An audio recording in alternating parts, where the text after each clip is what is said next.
जैसा कि हमने पिछले एपिसोड में देखा था कि शी हाउ उस नेदर वॉरियर के साथ सीधा ही नेदर वर्ल्ड के अंदर एंटर कर जाता है।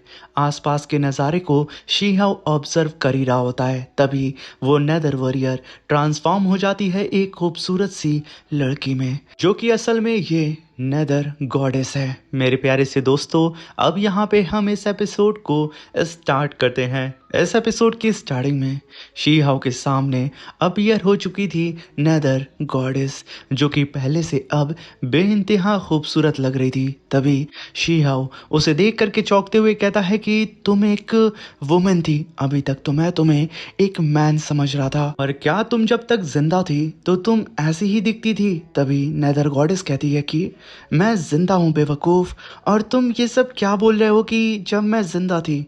खैर, तुम्हें अब होश में आना होगा।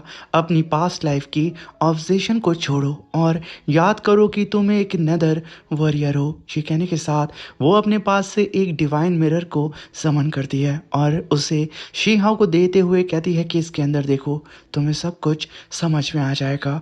तभी शी हाउ भी एकदम हैरान होते हुए कहता है कि आखिर ये मुझे नेदर वॉरियर क्यों कह रही है। तभी शी हाउ उस मिरर के अंदर देखता है, जहाँ पे धीरे धीरे करके शी हाउ की आंखें चमकने लगती हैं और देखते ही देखते शी हाउ पूरी ही तरीके से स्केलेटन में नजर आने लगता है। तभी शी हाउ कहता है कि आखिर ये सब क्या बकवास है, मैं स्केलेटन कैसे बन सकता हूँ। ये कहने के साथ शी हाउ अपनी दाला इमॉर्टल सॉर्ड को समन करके सीधा ही नेदर गॉडेस की गर्दन पे रख देता है। तभी नेदर गॉडेस कहती है कि शायद यही तुम्हारा असली फॉर्म है। अभी वहां पे शी हाउ कहता है कि मुझे प्रवोक मत करो, अभी के अभी इस इल्यूजन को हटाओ। तभी नेदर गॉडेस कहती है कि लीजेंड्स के अकॉर्डिंग एक नेदर किंग था जो मर गया था और अपनी एग्जिस्टेंस से पूरी ही तरीके से वैनिश हो गया था, लेकिन फिर अपनी ऑब्सेशन की पावर से वो दोबारा रीबॉर्न हुआ।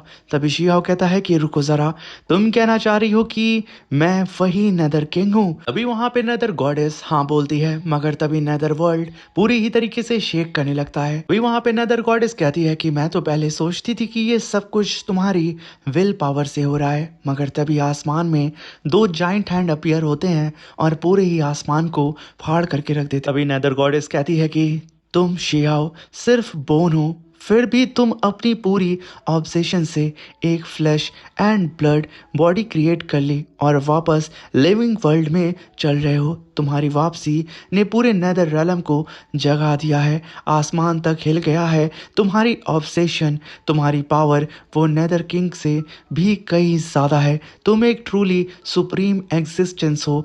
मुझे यकीन नहीं हो रहा है कि मैं अपनी आंखों से इस लेजेंडरी मिरेकल को देख पा रही हूँ। और तभी आसमान में रिवर ऑफ टाइम अपीयर होकर के प्रेजेंट और पास्ट दोनों को ही फ्यूज करने लगता है। तभी शी हाउ कहता है कि नेदर गॉडेस, ये क्या बकवास कर रही हो तुम, यहाँ पे उलझुल बातें करना बंद करो और मेरे दिमाग से खेलना भी बंद करो तुरंत के तुरंत। मगर तभी वहां पे शी हाउ को रिवर ऑफ टाइम के दूसरे छोर से एक मिस्टीरियस सी वॉइस सुनाई देती है, जो कि कहता है कि ब्रदर शी हाउ, मेरे पास आओ प्लीज, मेरे पास आओ, तुम मर नहीं सकते हो। ये सुन करके शी हाउ गुस्से में कहता है कि मैं अभी मरा नहीं हूं बे, क्या प्रॉब्लम है आखिर सबको यहाँ पे। कोई मुझे मारना चाहता है तो कोई मुझे वापस लाना चाहता है, आखिर यहाँ पे ये सब बकवास चीज़ें क्या चल रही है। नेदर गॉडेस, चीज़ों को सही करो वरना मैं तुम्हें ख़त्म कर दूंगा। मगर तभी हमें उस रिवर ऑफ टाइम के दूसरे साइड का सीन दिखाया जाता है, यानी कि फ्यूचर का सीन। तभी एक कल्टीवेटर जो कि जमीन को खोद रहा होता है और रोते हुए कहता है कि ब्रदर शी हाउ, आखिर आप कहाँ चले गए हैं। तभी हम देखते हैं कि ये शख्स होंग का फ्यूचर वर्जन होता है। तभी होंग कहता है कि ब्रदर शी हाउ, क्या आप सच में मर गए हैं। मेरी सोल को 9 लाइफ टाइम तक दफन रहना पड़ा। मैंने युग बदलते देखे हैं, जनरेशन के बाद जनरेशन के कल्टीवेटर्स आए और ख़त्म हो गए, लेकिन आप कहाँ हैं। और तभी वहाँ पे होंग का डिसाइबल होन आते हुए कहता है कि मास्टर, जिसका आप जिक्र कर रहे हैं वो बहुत पहले ही डिसअपियर हो चुके हैं। ये तक कंफर्म नहीं है कि वो कभी एग्जिस्ट भी करते थे या नहीं। उन्हें ढूंढना तो दूर की बात है, और तो और एक बड़ा एनिमी नज़दीक आ रहा है और आप उसे ढूंढ रहे हैं जो मर चुका है और वो लौट कर नहीं आएगा। प्लीज़ मास्टर, आप खुद को पास्ट में मत खोजिए। तभी होंग उसे खींच करके एक थप्पड़ उसके टकले पे मारता है और गुस्साते हुए कहता है कि तुम्हें क्या पता बेवकूफ़, तुम्हें ज़रा भी अंदाज़ा है वो ज़माना कितना अंधकार से भरा था। तुम्हें पता है ग्रेट पर्ज क्या होता है? अगर ब्रदर शी हाउ आज जिंदा होते तो कितनी चीज़ें बदल जाती। ये कहने के साथ वो फिर से ज़मीन को खोदते हुए शी हाउ की बॉडी को भी वहाँ पे हुन कहता है कि मास्टर प्लीज़ उस एरा के बारे में इतनी बातें ना करें, बल्कि उसके बाद की जनरेशन तो उसकी सच्चाई का एक टुकड़ा भी नहीं जोड़ पाई। सब बस अनसर्टिफाइड अफवाहें हैं। और मास्टर एंशियंट बॉडी जो कई एरास तक कॉस्मोस में तैरती रहीं, एंशियंट मॉन्स्टर जो इमॉर्टल कॉर्ड्रम के अंदर सोए पड़े हैं, टेरिफाइंग रैलम्स जो खुद इमॉर्टल डोमेन जितने बड़े हैं, और एक ऐसी फिगर जो प्रीमोडियल एज से बिल्कुल रुकी हुई थी। और फिर टाइम के डाउन पर सबसे पुराने टेम्पल में उसने अपनी आंखें खोली। इन सब में से अगर एक भी चीज़ सच हो तो वो इमेजिनेशन के बाहर है। और फिर भी मास्टर आप कह रहे हैं कि ये सब उस एरा की बस एक छोटी सी पल थे। और मास्टर क्या वो इवेंट्स इनसे भी 100 या 1000 गुना ज़्यादा टेरिफाइंग थे? मैं सोच भी नहीं सकता हूँ। और मास्टर ना ही मैं सोचने की हिम्मत कर सकता हूँ। तभी होंग ज़मीन को खोदते हुए कहता है कि इडियट, गर्मी के मौसम का कीड़ा कभी बर्फ़ को समझ ही नहीं सकता। तभी वहाँ पे हुन कहता है कि मास्टर ये मत सोचिए कि मुझे कुछ पता नहीं है, मैंने भी बहुत कुछ सुना है। आपकी फिजिकल बॉडी चाहे कितनी भी एंशियंट हो, लेकिन आप तो उस एरा से पहले दफन थे। आप खुद डार्केस्ट एज में जिंदा थे ही नहीं, सब लोग कहते हैं कि आपको अंडरवर्ल्ड से खोद के निकाला गया और आप अपने दुश्मनों से इसलिए ज़्यादा जी गए क्योंकि आप सबसे ज़्यादा टाइम तक वहीं पड़े पड़े सड़ते रहे और इसलिए आप इमॉर्टल बन गए। और आप यहाँ पे जो चीज़ें सोच रहे हैं वो सिर्फ आपका वहम है। तभी होंग कहता है कि बकवास, पूरी बकवास बातें ये लड़का करता है। मैं आसमानों के ऊपर, ज़मीन के नीचे, जहाँ चाहा मैं वहाँ घुमा हूँ। कौन मुझे दफन कर सकता था? ये कहने के साथ होंग हुन को घूरने लगता है। हुन इस चीज़ को देख करके घबराते हुए कहता है कि मास्टर मैंने तो बस वही कहा है जो मैंने सुना था लोगों से, और कुछ भी नहीं। तभी होंग कहता है कि बेवकूफ़, तुम्हें यहाँ पे अपने मास्टर के ऊपर भरोसा है या फिर लोगों पे? ये कहने के साथ वो खींच करके एक स्टिक खून के सर पे मारते हुए कहता है कि तुम्हें पता है उस टाइम मैं जवान था, लेकिन मैं अपने दोनों हाथों से अपने भाई, अपने साथियों के साथ मिलकर लड़ता था और उस बैटल को मैं जीतता भी था। तुम सोचते हो मैं कोई मुर्दा था जो मिट्टी से निकल कर आ गया? असली सच ये है, मैंने एक ऐसा रास्ता चुना जो किसी ने कभी नहीं चुना था। मेरी विल पावर 9 लाइफ 10 लाइफ शायद उससे भी ज़्यादा तक लड़ती रही। मैंने वो एजेस देखे हैं जिन्हें बाहर का कोई इंसान सोच भी नहीं सकता। इसलिए मैं कहता हूँ वो टेरिफाइंग एज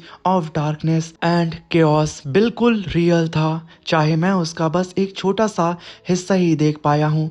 ये कहने के साथ होंग अपने पुराने दिनों के वक्त को याद करता है और अपने ब्रदर के साथ किस तरीके से उसने बैटल लड़ी थी और किस तरीके से वो फाइनली लास्ट में अपनी पावर को इकट्ठा करके कई युग के बाद इमॉर्टल बन पाया था। इन सारी ही बातों को वो खड़े होकर के याद करते हुए फिर से ज़मीन को खोदना स्टार्ट करता है, मगर तभी उसके पीछे थंडर गिरती है। इस चीज़ को देख करके होंग अपनी पावर को अनलेश करके कहता है कि कौन है वहाँ जो कि रिवर ऑफ टाइम को डिस्टर्ब करने की कोशिश कर रहा है। तभी होंग अपनी पावर को इकट्ठा करके कहता है कि हेवन और अर्थ के सारे इल्यूजन बिखर जाओ, खत्म हो जाओ और मेरे लिए रास्ता बनाओ। ये कहने के साथ होंग अपनी थंडर से काफी पावरफुल अटैक अपने सामने रिवर ऑफ टाइम के ऊपर करता है। एक ब्लास्ट होता है, उसके अंदर से हम शी हाउ और नेदर गॉडेस को देखते हैं। शी हाउ के स्केलेटन्स हमें नजर आते हैं और धीरे धीरे उसके ऊपर मांस चढ़ता है। तभी शी हाउ कहता है कि ये रिवर ऑफ टाइम का दूसरा किनारा है। तभी होंग शी हाउ को देख के कहता है कि ब्रदर शी हाउ, क्या सच में आप हो? मुझे सच में पता था आप जिद्दी इंसान हो, 1000 साल तक गायब रहने के बाद भी आप अभी भी जिंदा हो। तभी शी हाउ होंग को देख के कहता है कि तुम सच में होंगो फैटी, तभी होंग कहता है कि हाँ ब्रदर, मैं हूँ, मैंने आपको बहुत मिस किया। होंग रोने लगता है। तभी शी हाओ कहता है कि फैटी, तुम्हारे साथ क्या हुआ? तुम तो बिल्कुल मैसी लग रहे हो, ये सब क्या चल रहा है? तभी होंग कहता है कि ये एक लंबी कहानी है। कहने के साथ शी हाओ और होंग एक दूसरे के करीब आ जाते हैं, बिल्कुल एक दूसरे के सामने। तभी होंग कहता है कि ब्रदर, आखिर मैं इस कहानी को शुरू कहाँ से करूँ, मुझे समझ नहीं आ रहा है। ये कहने के साथ होंग वहाँ पे रोना शुरू कर देता है। शी हाओ कहता है कि होंग, खुद को संभालो और तसल्ली से मुझे बताओ। मगर तभी आसमान गूंज पड़ता है और हेवन दाओ अपनी टेरिफाइंग थंडर लाइटनिंग अटैक सीधा ही शी हाओ और होंग के ठीक बीच में करते हैं। वो दोनों ही तुरंत उस लाइटनिंग से बच करके पीछे हटते हैं। मगर तभी नेदर गॉडेस कहती है कि तुम दोनों बात करना बंद करो, तुम्हारी बातें बहुत ज्यादा कॉज एंड इफेक्ट को टच कर रही हैं। ये इटर्निटी में रिपल्स क्रिएट कर सकती हैं और टाइम के फ्लो को तोड़ सकती हैं। ये हेवेंस का पनिशमेंट अटैक है। तभी शी हाओ कहता है कि चाहे हम टाइम और स्पेस में कितने भी दूर क्यों ना हो, हम कभी भी एक दूसरे से अलग नहीं हो सकते हैं। तभी वहाँ पे होंग कहता है कि ब्रदर, बिल्कुल आपने सही कहा। मगर अभी भी नेदर गॉडेस उन लोग को समझा ही रही होती है। मगर सडन हेवनली दाव फिर से एक काफ़ी पावरफुल अटैक सीधा ही शी हाओ के ऊपर करते हैं।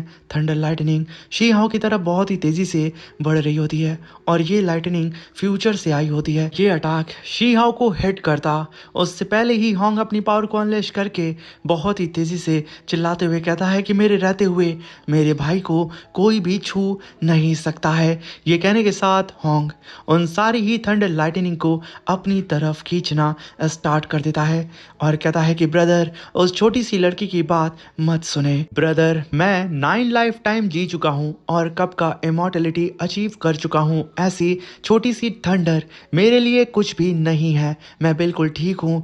और ये हेवन भाड़ में जा तू। तभी नेदर गॉडेस कहती है कि ये इंसान, इसने जानबूझकर हेवन का सारा वर्थ अपनी तरफ खींच लिया और पूरा बैकलैश अकेला ही सह रहा है। तभी शी हाओ कहता है कि होंग, 9 लाइफ टाइम, क्या तुम अब भी वही इंसान हो जिसे मैं जानता था? तभी होंग कहता है कि ब्रदर, मैं अब भी वही हूँ, मैं बिल्कुल नहीं बदला। हमारी हर एक मेमोरी, मुझे सब याद है, एक एक चीज, जो पल ब्रदर हमने साथ में बिताए थे, जितनी बैटल हमने साथ में लड़ी थी, वो सब मुझे याद है।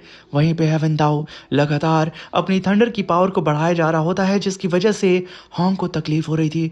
मगर वो अपनी मार्शल बॉडी को समन करके सीधा ही उस थंडर को ही रोके जा रहा होता है। जैसे कि यहाँ पे होंग उस थंडर से बिल्कुल जिस तरीके से शी हाओ नहीं डरता था, उसी तरीके से होंग भी हेवनली दाओ को अपने बाल बराबर समझ रहा होता है। तभी वहाँ पे होंग कहता है कि ब्रदर, मुझे आप याद हैं, मुझे वो गुस्सैल लिटिल किंग याद है, मुझे वो हमेशा चिड़चिड़ा रहने वाला ग्रैंड एल्डर याद है, मुझे वो प्यारी सी लिटिल जेड रैबिट भी याद है, मुझे सब याद है। मुझे वो सारे ही साथी याद हैं जिनके साथ कभी मैं बैठ करके अपने खाने को शेयर करता था। मगर ब्रदर, एक और बात। तभी हवेली दाओ अपनी थंडर की पावर को और तेज बढ़ा देते हैं।